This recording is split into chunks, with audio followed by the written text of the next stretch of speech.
Samantala, nangunguna ang pambato ng Pilipinas sa Miss Universe na si Venus Raj sa online ratings ng fans worldwide.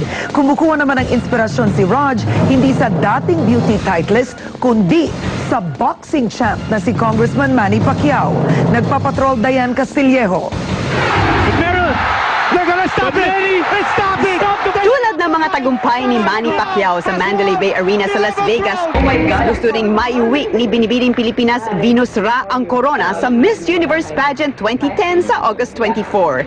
Paalis na papuntang Amerika si Venus sa darating na linggo. Kahapon, nag-courtesy call siya sa 7th Division World Champion at Congressman Pacquiao. Excited si Venus na makarap sa unang pagkakataon ang Fighter of the Decade.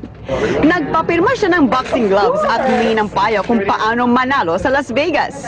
Be confident in yourself. Tapos, relax lang, magdasal sa Panginoon. And then, kumbaga parang isipin lang niya nandito tayo sa Pilipinas. Marami namang Pilipino doon eh.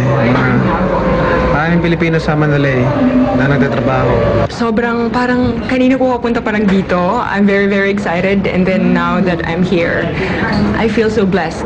I am feeling the good energy. Sana ma-transfer. Alam ni Venus na matindi ang kompetisyon pero ginagawa niyang lahat para maibalik ang corona sa Pilipinas.